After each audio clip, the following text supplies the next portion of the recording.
أنت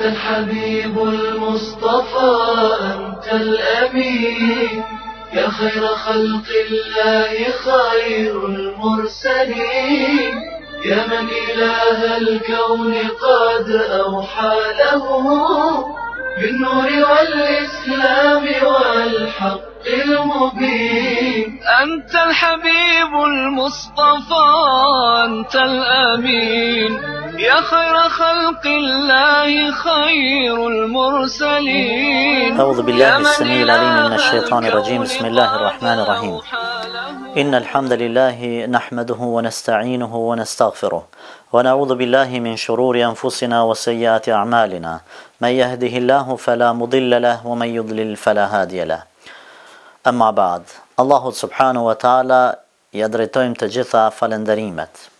Vetëm atë falenderojmë dhe vetëm nga ai ndihmë dhe falje kërkojmë. Përshëndetja dhe lavdatat e Zotit qofshin mbi të dërguarin e tij, mbi Muhammedin sallallahu alaihi wasallam, mbi familjen dhe shokët e tij dhe të gjithë besimtarët që e pasojnë rrugën e tij sinqerisht deri në ditën e fundit të kësaj bote. Të nderuar besimtar, vëllezër dhe motra, assalamu alaikum wa rahmatullahi wa barakatuh. Ja ku takuam në komentin e hadithit 22 të haditheve të Imam Nevevijut, hadith ky të cilin e transmeton Xhabir ibn Abdillahi radhiyallahu anhuma, ku thot se një njeri e pyeti pejgamberin sallallahu alaihi wasallam duke i thënë: Ja Rasulallah, o i dërguar i Zotit, ara'ayta idha sallaytu al-maktubat wa sumtu Ramadan wa ahlaltu al-halal wa harramtu al-haram wa lam azid ala dhalika shay'a أدخل الجنة فقال النبي صلى الله عليه وسلم نعم.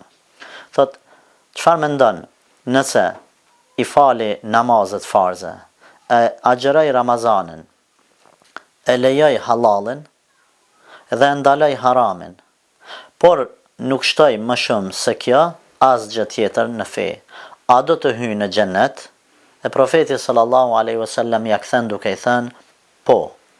Këtë hadith e shënon Imam Muslimi në Sahihun e tij. Para komentit e tij, dua të them se ky njeri që erdhi te Resulullah sallallahu alaihi wasallam dhe pyeti për këto gjëra, kishte për qëllim të pyeste për kryerjen vetëm të farzeve dhe i përmendi gjërat kryesore apo ato që janë më të rëndësishme në fe. Jo se të tjerat nuk janë të rëndësishme, por i ceki normal disa prej tyre dhe nuk kishte mundësi apo nuk kishte e udhës që të përmente çdo farz në fe prej të parit deri tek i fundit, sepse ato janë shumë. Thot, çfarë mendon nëse i fali kohët namazet farz, e agjeroj Ramazanin, e lejoj halalin dhe ndaloj haramin?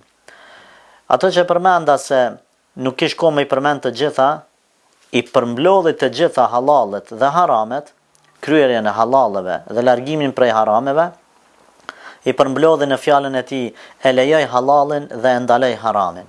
Ulemat thonë se me fjalën e tij e lejoj haramin, e lejoj halalin, kishte për qëllim, do të thotë fillimisht, ta besoj një gjë, gjërat që janë halal, ti besoj si të tilla. Pastaj edhe ti punoj gjërat e lejuara. Ndërsa largimin ose ndalimin e haramit e kish për qëllim fillimisht ta besoj haramin se haram. Pse po e ceki kët? E pasi ose para se ta përmendi shkakun, pasi ta besoj haramin se haram, të largohet prej tij. Pse po përmendi këtë gjë? Për arsye se ka njerëz të cilët e lejojnë halalin jo për shkak se besojnë në fe, besojnë librin e Allahut, në fjalët e pejgamberit sallallahu alajhi wasallam se është halal ajo gjë, e pastaj edhe e veprojnë ata për hir se është halal. Mirë po ka njerëz që e bëjnë një halal veç për shkaqe të epshit të vet. Dhe në të kundërtën, ka të tjerë ose të njëjtit persona që e largohen prej një haramit, por nuk e besojnë si haram. Pra nuk e beson një haram si të tillë, si haram, por largohet prej tij jo për shkak të fesë, jo për shkak se është haram, jo për hir të Allahut, por e vepron një gjë të tillë, ta marr si shembull se shëndeti nuk ja lejon, ose dëshira e tij nuk ja pëlqen. Pra ka njerëz të cilët e lën alkoolin vetëm me bindjen se alkooli nuk është i mirë dhe ta humb vetdijen. Pra nuk largohet prej tij duke besuar se është haram prej Zotit. Por në jetën e ka veç të largohet për shkak se mendon se njerëzia ati ose arsyeja ati, logjika shëndos nuk po ja pëlqen. Ka të tjerë që e lën duhanin, jo me bindjen se është i ndaluar, mirë po vetëm pse mjeku ja ka ndaluar. Ka të tjerë që e kryen një farz, për shembull agjeron, por jo me niyetin se agjerimi është halal dhe është obligim, edhe me fitu sevap, por e bën një vepër të tillë, thot për shkaqe shëndetësore. Ku ne kemi ndëgjuar raste që edhe disa katolik në Evropë agjerojnë. Edhe pse ka prej tyre që ndoshta nuk agjeron në bashkë në muajin e Ramazanit, por e gjen një kohë ku agjeron 1 ditë, 2, 10, 30, e ku e di çfarë, me bindjen se ky është një shërim, një shëndet, një dietë e trupit e ku e di çka. Pra, ahlaltu al-halal wa harramtu al-haram, e lejoj halalin, është për qëllim ta besosh se është halal dhe ta veprosh për hir të Allahut, atë halal. Dhe ta ndalosh haramin, fillimisht duke besuar se është haram, pastaj të largohesh prej tij për hir të Allahut subhanahu wa ta'ala. Po ashtu në këtë pikë përmendin dietar, domethënë te lejimi i halalit, thonë se në të futen kryerja e farzeve, kryerja e mendubateve, gjërave të pëlqyera, edhe kryerja ose të punuarit e punëve të lejuara. Pra, kryerja, thot, i lejoj halalet, është për qëllim i kryej farzet, synetet, nafilet, çdo gjë që është farz, domethënë që është halal, me fjalën halal hyn në të edhe farzet. Ndërsa ndalohem, thot, largohem prej harameve, është për qëllim harami, mekruhi, edhe ajo që është ndaluar, edhe ajo që është e urrejtur. Allahu subhanahu wa ta'ala në Kur'an, në një ajet kuranor, në një ajet të tij thot: "Ya ayyuhalladhina amanu la tuharrimu tayyibati ma ahallallahu lakum." O ju besimtar, mos i bëni haram të mirat që ua ka dhënë Zoti juve. Pra mirësit, qofshin ato në ushqime, qofshin në veshmbathje, qofshin në çështje tjera të fesë, pa marrë parasysh se çfarë, besimtari nuk duhet t'ia bëj vetes haram nëse Allahu xhalla xhelaluhu ja ka leju. Pra, duhet ta besosh halalin si halal dhe ta punosh atë. Ndërsa duhet ta besosh haramin si të tillë dhe të largohesh prej tij. Mirë, po ka njerëz të cilët disa gjëra halal i bëjnë haram. Ulemat kanë përmend disa shkaqe ose arsyet pse njerëzit i bëjnë gjërat e lejuara haram. Edhe pse kjo është ndaluar pra me Islam. Njëra prej shkaqeve është se dikush betohet se nuk do ta bëj filan punën, nuk do ta haj filan ushqimin. Ka të tjerë, si shembull ta marr që i ka ndodhur ndonjë fatkeqësi, ta marr si shembull ka nxënë peshk. Edhe duke u kthyer në shtëpi ka bën ndeshje me makinë. Është plagos ose i ka vdekë ndonjë antar, fëmijë ose dikush tjetër në makinë me të. Edhe ju ka kriju bindja se ai ka bën mëkat duke nxënë peshk, edhe i ka ndodhur kjo fatkeqësi në komunikacion dhe i ka kushtuar me jetë të një antari të familjes. Edhe ai betohet pasaj se kur në jetën e tij nuk do të zën peshk, ose edhe betohet se nuk do të haj peshk. Ky lloj betimi për një halal është i ndaluar, sepse në fakt nuk ka qenë nxënja e peshkut shkak që personi i tillë apo personit të tillë t'i ndodh një fatkeqësi, si pasojë e kësaj fatkeqësie ai edhe të betohet se largohet prej kësaj gjëtie të lejuar dhe prej këtij ushqimi halal apo të lejuar. Pra, ky lloj betimi, ky lloj largimi nga mirësitë e Allahut subhanahu wa taala, të cilat ne i ka leju, është i ndaluar. Nga se ky në këtë rast halalin e Allahut nuk po e konsideron si halal, por po ja bën vetes haram. Allahu po thot në Kur'an: "Mos i bëni haram vetes, mos ja bëni të mirat që Allahu xhalla shanuhu ja u ka dhënë." Ka të tjerë të cilët i ndalojnë vetes për shkaqe se dën me i bë dëm vetes vet. Pra ka njeri që dën me dënu veten e tij. E dënon veten duke e ndaluar disa të mira. Edhe kjo është e ndaluar. Pra, ka të atill që thot, unë nuk dua të ha këtë ushqim, edhe dua t'i bëj dëm vetvetes time. Pra ka njerëz që nëse mund të them gjuhën popullore, ja kanë marrë inat vetes tyre. Edhe janë dalën të mirat që Allahu ja ka dhënë. Është vërtet që njeriu nuk duhet ta teprojë në mirësitë e Allahut, pra ti te kaloj kufit. Mirë po, as nuk lejohet që ai të mos ja plotësoj nevojat minimale, spaku minimale, trupit, shëndetit dhe vetvetes së tij. Andaj ky është lloji i dytë që njerëzit apo shkaku i dytë që njerëzit ja ndalojnë vetes së vet disa hallale. Shkak i tretë është edhe për shkaqet besimit. Disa njerëz pra me ignorancën e tyre mendojnë se prej besimit të tyre, prej edukatës tyre është që t'ja ndalojnë vetes së vet disa të mira që Allahu i ka leju. Pra, ka të atill që nuk hajnë mish.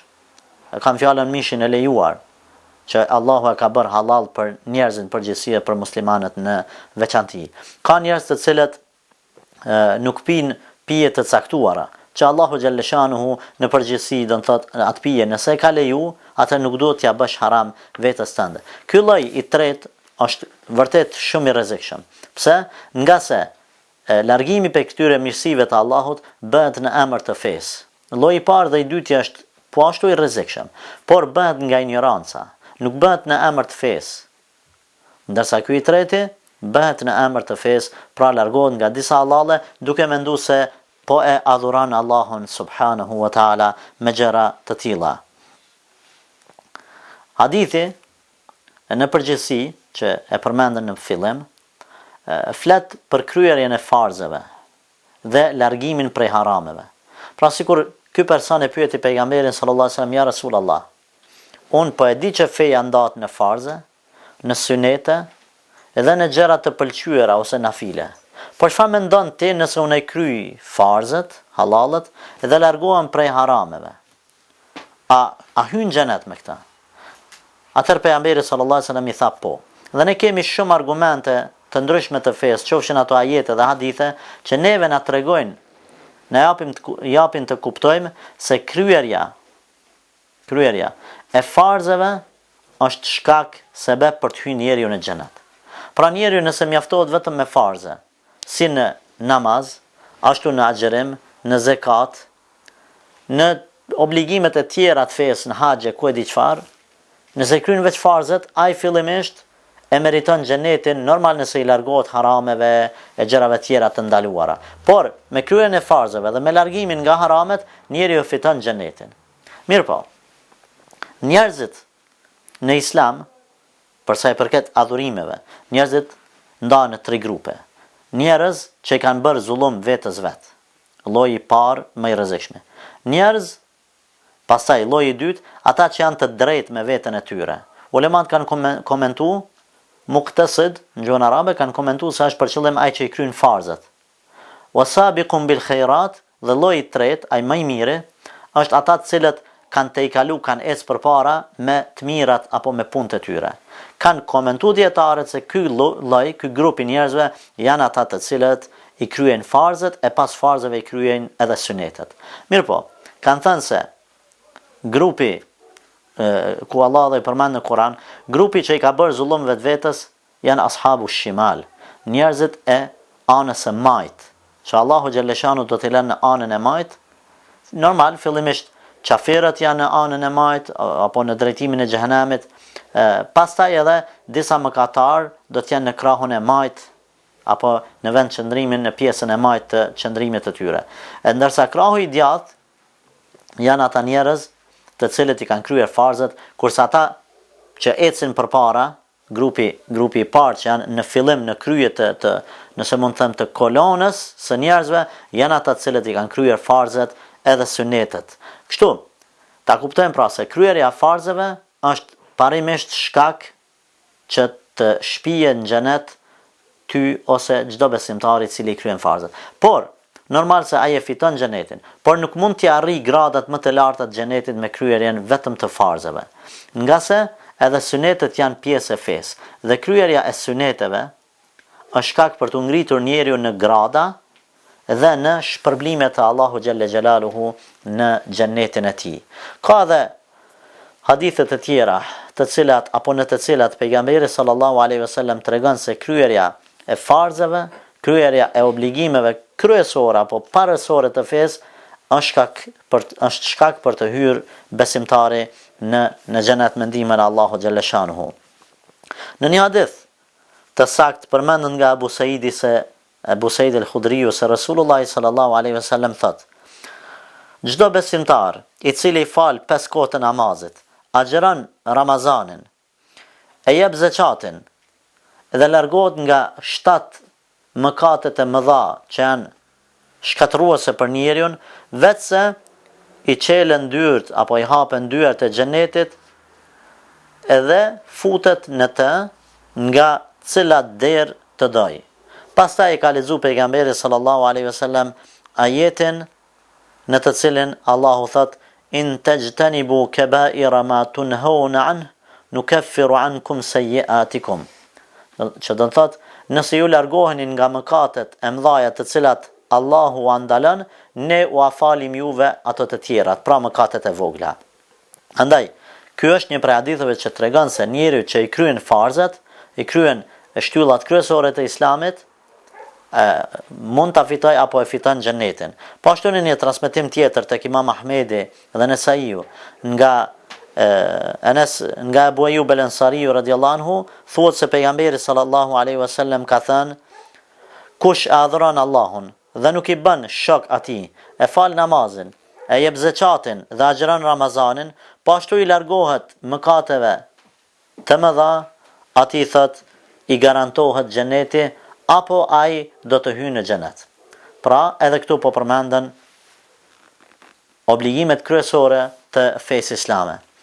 Thuhet se ky njeri i cili erdhi dhe e pyeti pejgamberin sallallahu alaihi wasallam për këto gjëra apo për këtë hadith, ishte Dimam ibn Thalab, një malsor i cili ishte udhëheqës në fisin e tij, njeri shumë i mençur, dhe e pyeti Resulullahin sallallahu alaihi wasallam për këto gjëra kryesore të fesë.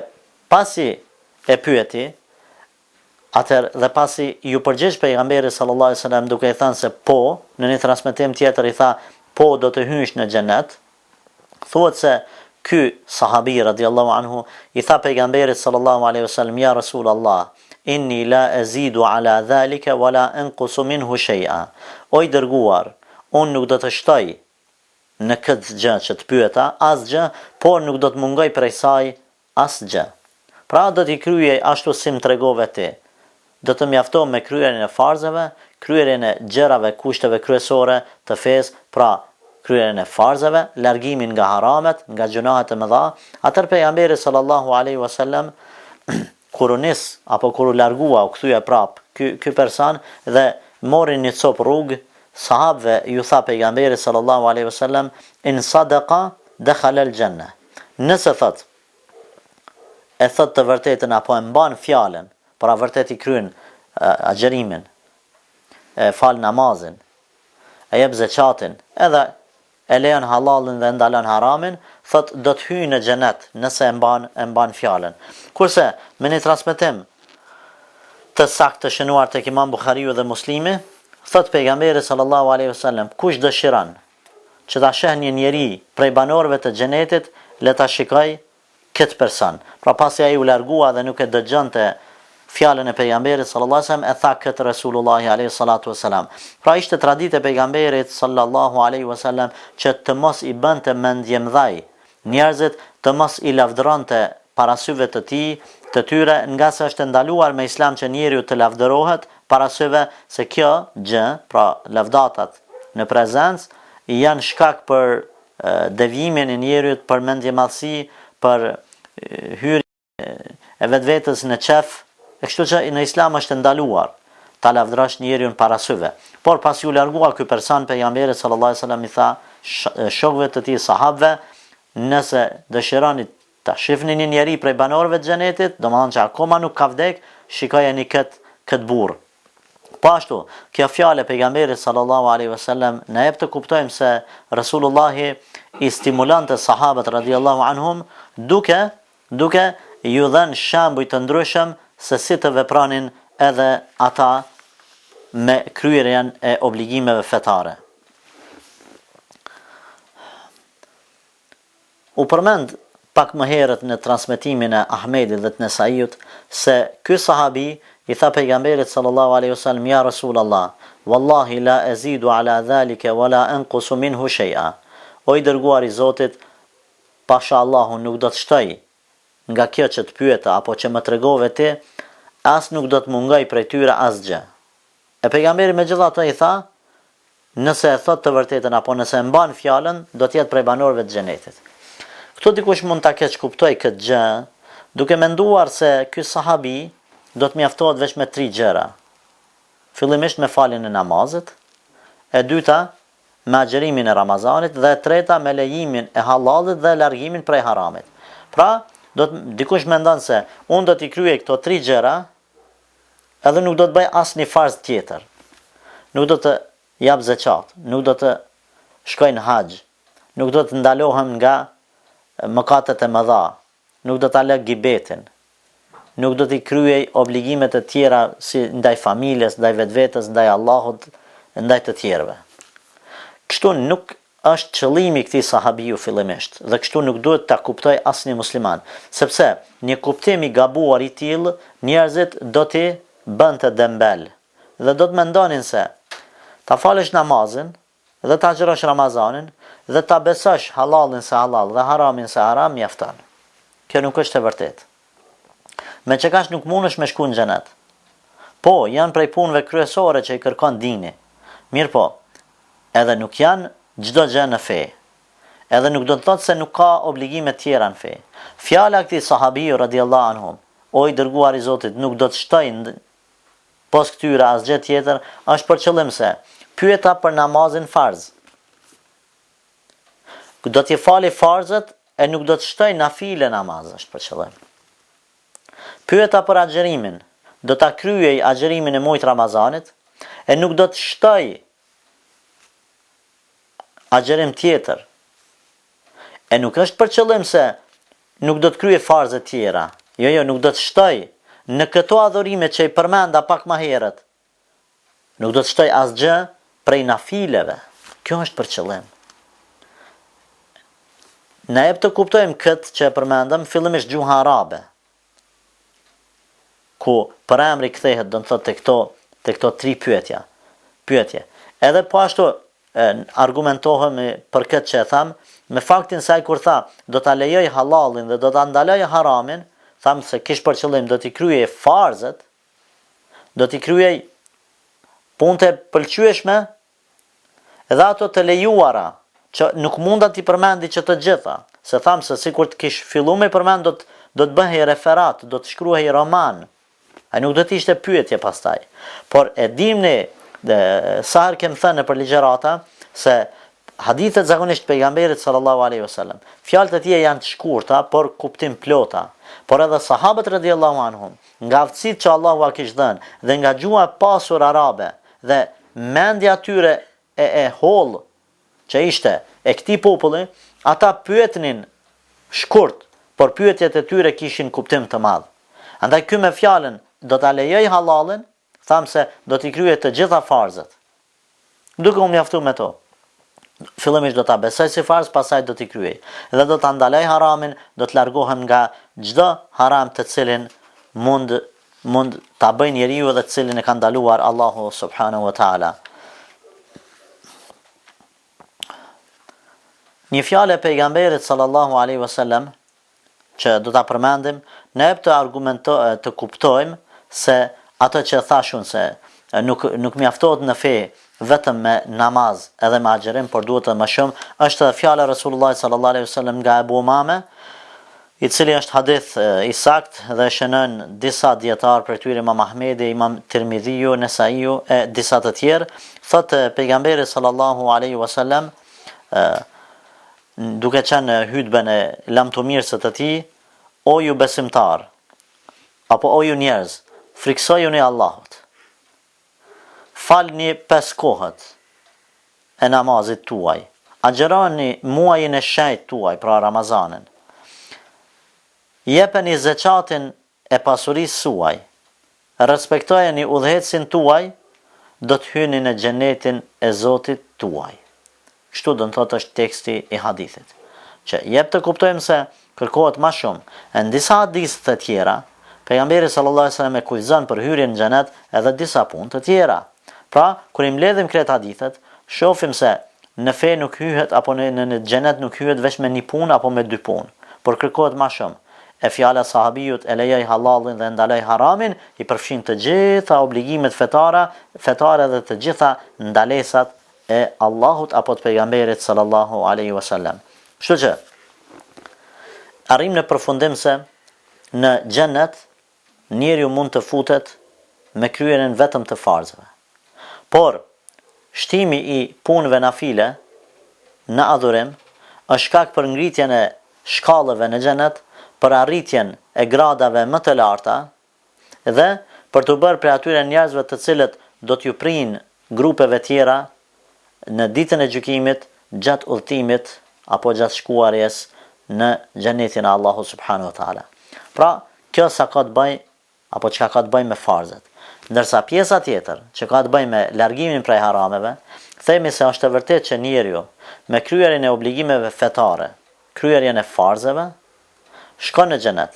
Mirë po, mos të harrojmë edhe pjesën tjetër. Ta shikojmë medaljen nga dy anët. Me kusht, themi shkon në xhenet, nëse largohet nga ndalesat e Zotit subhanahu wa taala. Sepse siç janë shkak farzet për të shkuar në xhenet, po ashtu janë shkak gjunahet apo haramet për të shkuar në xhenem. Nëse njeriu i kryen disa farze, por në anën tjetër nuk ndalohet nga haramet, ajo është një pikpyetje e madhe, a mund të shkojë në xhenet apo jo. Dhe mvaret se cila peshoj apo cila anë e peshojës ja randon apo ja mund anës tjetër.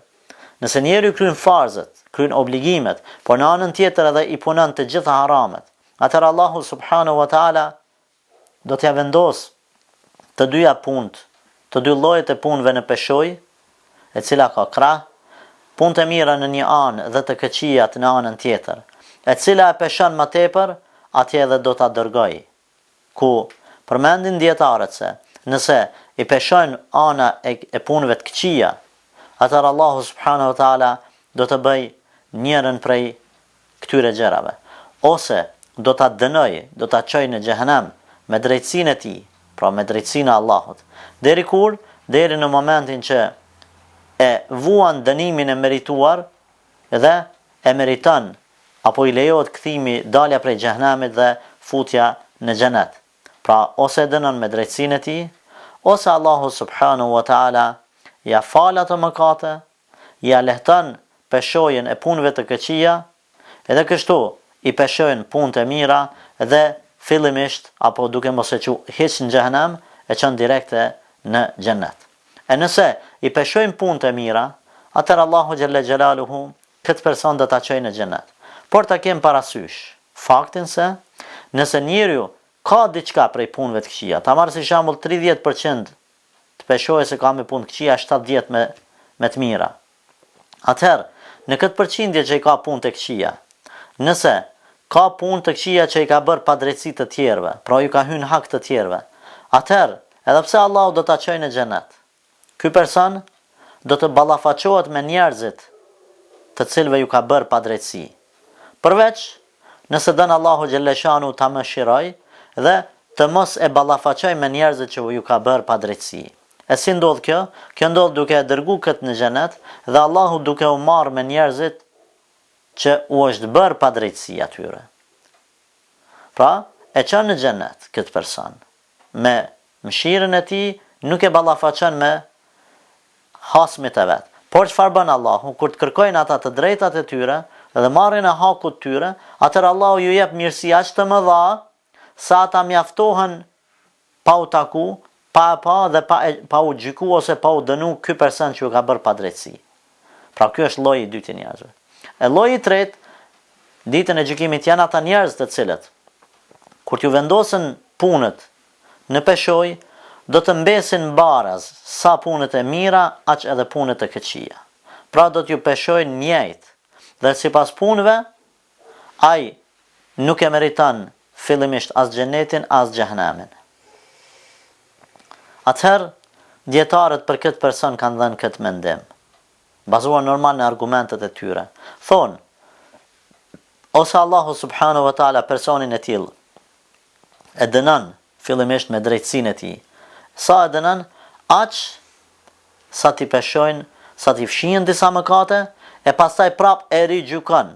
Kur i fshihen ato mëkate pas disa viteve, apo muajve, apo sekondave, Allahu e din, kur ti letohen punë tek Qia, pasi e ka la dënimin e tij, apo një pjesë dënimit, ja vendos prap punët në peshoj. E nëse i anon edhe e rëndon peshoja punëve të mira, atëre e kthen apo e largon prej xhenemit dhe e çon në xhenet. Kjo, ose thon dietarët, Allahu xhalleshanuhu me mëshirën e tij ja fal disa mëkate dhe nuk e shti as pak në xhenem, por e çon direkt në xhenet. Dhe ka të atill që dihet se mëkatet e tyre nuk kanë qenë mëkate të mëdha.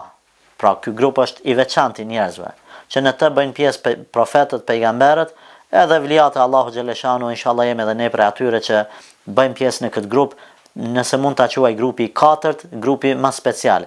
Janë ata të cilët nuk bëjnë mëkate të mëdha, por padyshim se bëjnë mëkate të vogla, nga se çdo njeri në botë bën mëkate të vogla. Askush nuk ka mundësi të jetë i pagabueshëm, por mëkatet e tyre me punët që i bëjnë punët e mira të shumta, Allahu u afshin. Edhe vin ditën e gjykimit pa asnjë mëkat, ose vin me shumë pak mëkate, e Allahu xhalleshanuhu as nuk u merr parasysh mëkatet e tilla, nga se kanë qenë mes tyre dhe Zotit, kanë qenë aq të vogla sa nuk ja vlen të merret Allahu xhalleshanuhu me to, në krahasim me punët e mira që janë sikurse kodrat e mëdha apo sikurse malet e mëdhaja. Një hadith i pejgamberit sallallahu alaihi wasallam edhe dëshmon faktin se mëkatet janë shkak për tu pengu nga xheneti. Ai sallallahu alaihi wasallam në këtë hadith thot, apo thënë më saktë, një njeri e pyet pejgamberin, i thot, ja Rasulullah, dëshmova se nuk ka të adhuruar pas Allahut, dhe se ti je i dërguar i tij, i fali 5 vaktet, e agjeroi Ramazanin, e jap zekatin. Atëherë, pra, ja tregon këto gjëra, këto punë të mira. Atëherë profeti sallallahu alaihi wasallam i thot, kush vdes në këtë të cilën ti po e vepron dhe po e dëshmon, në këto kushte, në këto gjëra, ai thot do të jetë me profetët, me njerëzit e sinqert dhe me dëshmorët ditën e gjykimit. Kështu, do të jetë kështu, pra, afër, dhe i bashkoj gishtin tregues me gishtin e mesëm. Aq afër do të jetë ky njeri i tillë. Por në fund çfarë thot? Me kusht nëse nuk i mërzit prindrit e tij. Do thot nuk i nevrikos ata, nuk sillet keq me ta dhe nuk ju bën padrejtësi atyre. Në fund pra e cek pejgamberi sallallahu alaihi wasallam se për të qenë njeri në xhenet me dëshmor, me profete, me njerëz sinqert dhe afër me ta, sikurse dy gishtat, kushtohet që të i respektojë njeriu prindrit e vet. Ndërsa në një transmetim tjetër që dëshmon se mëkatet janë shkak për ta penguar njeriu nga xheneti edhe pse i kryen farzat, është fjala e pejgamberit la yadkhulul jannata qati', që do të thotë nuk hyn në xhenet apo nuk mund të hyjë në xhenet parimisht njeriu i cili i shkëput lidhjet familjare. Këtë hadith e shënon Buhariu dhe Muslimi. Ndërsa në një hadith tjetër thot, nuk hyn në xhenet ai person në zemrën e të cilit gjendet sadopak apo sa grimca dhe thërmia atomit nga mendjemadhësia. Hadith që shënon Imam Muslimi. Ndërsa në hadithin tjetër thot pejgamberi sallallahu alaihi wasallam, nuk ka besuar askush prej jush derisa apo nuk hyn askush prej jush derisa nuk ka besu, dhe nuk ka besuar askush prej jush derisa nuk e don njëri tjetrin. Pra, mos dashuria mes njerëzve, mos respektin mes tyre, është shkak që njeriu të mos futet në xhenet apo të pengohet nga hyrja në xhenet. Edhe ky është hadith që shënon Imam Muslimi. Po ashtu, përmendin dietarët se njeriu, edhe pse e kalon urën e Siratit, për shkak të disa mëkateve të tija, thot pengohet nga futja në xhenet. E ka lënë urën e Siratit, por akoma nuk futet në xhenet 100 vite të tëra. Pse? Vetëm pse ka bërë disa mëkate, e derisa ato mëkate ti laj apo ti pastroj ato gjunahe, Allahu nuk e shtin në xhenem, por nuk e shtin as në xhenet, e le aty të varur, nëse mund të them, duke pritur me padurim dhe me frikë të madhe, duke mos i besu vetvetes, a do të shkojnë në xhenet apo do të shkojnë në xhenem. Mund të ndodh që 100 vite të tëra të pres aty, e vërtet kjo është një stres i madh, një problem, një telashe që mund me pas një njeri, gjitha ato vështirësi në dunja, gjitha ato vështirësi në varr, në ditën e gjykimit, në kalimin e urës siratit, edhe atëherë kur mendon se i ka te kalu të gjitha telashet, nuk i hapën dyert e xhenetit. Pse? Për shkak të mëkateve që i ka bërë. Andaj, mëkatet janë shkak që njeriu ta largojnë nga xheneti ose ta pengojnë fillimisht nga futja në të. Është të vërtet se disa ulema, tani të dalim të një pikë tjetër e ligjëratës tonë, e cila pse nuk është cekur në fillim të hadithit, por është përmendur nga dietarët në këtë temë, ajo është fakti se disa ulema thonë që njeriu me fjalën la ilaha illallah hyn në xhenet apo e meriton futjen në xhenet. Kjo është të vërtet. Kemi hadithet pejgamberit sallallahu alaihi wasallam që e përkrahin, e dëshmojnë dhe e thonë një gjë të tillë, ku prej fjalëve të Resulullah sallallahu alaihi wasallam është fjala atij që ka thënë men qala la ilaha men kana akhiru kalamihi min ad-dunya la ilaha illa Allah dakhala al-janna. Kush e thot fjalën e fundit nga kjo botë la ilaha illa Allah, ai do të hyjë në xhenet. Apo hadithi tjetër men qala la ilaha illa Allah dakhala al-janna, kush thot la ilaha illa Allah, pra dëshmon Allahun për Zot të vetmin meritor për adhurim, ai do të hyjë në xhenet. Transmetime këto të shënuara në për librat e sakta të dietarëve, kjo është e vërtet. Fillimisht pra është e vërtet. Mirë po, lidhet me temën tonë për faktin se ne cekëm këtu, që njeriu për të futur në xhenet kërkohet punë. Edhe ky sahabi që e ka pyetur pejgamberin sallallahu alaihi wasallam, fillimisht nuk e ka pyet për shahadetin, por e ka pyet për namazin, për agjerimin, për halalin dhe haramin. Që ne me kuptu se halali harami, namazi dhe agjerimi të gjitha janë vepra trupore, që kush zohet për ta vërtetuar imanin apo për ta dëshmuar shahadetin, sa është shahadet i sakt dhe i sinqert, kërkohet nga njeriu që ta vërtetoj me punë atë të cilën e thot me zemër dhe pretendon se e beson edhe që e thot me gjuhë dhe pretendon se e beson me zemër. Kështu, dietar kur i përmendin të gjitha këto argumente, një prej tyre ishte edhe fjala e pejgamberit që e kish pyet, pra që e cekëm pak më herët, ai sahabi që i tha, unë dëshmoj se Allahu është Zoti vetëm që meriton adhurimin, ti je profeti i tij, fali namazin, jap zakatin, agjeroj Ramazanin. Edhe heshti atëherë pejgamberi tha, ti do të jesh kështu afër me profetët, me të sinqertët dhe me dëshmorët në ditën e gjykimit. Kjo ne të kuptojmë se përveç shahadetit ky person që po e kryen, ky edhe po e fal namazin, po agjeron, po jep zakat, e po i kryen adhurime tjera.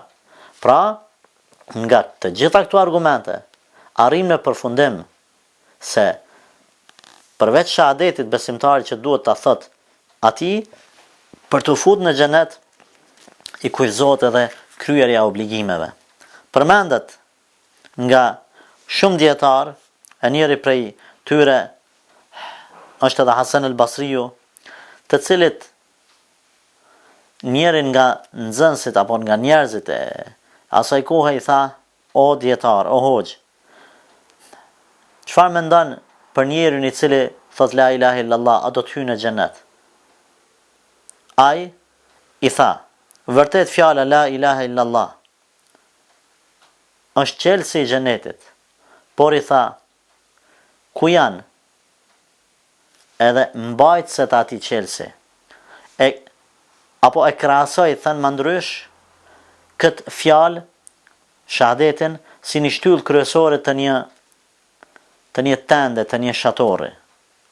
E pastaj tha, ku janë mbajtësit asaj tende, asaj shtyllë që vendos në mes shatorit dhe në 4 anët në formë të rumbullakët e shtrin tenden, thot, ku janë litarët të cilët e mbajnë atë shtyllë, atë drun kryesor të mos rrëzohet në të djathta apo në të majt.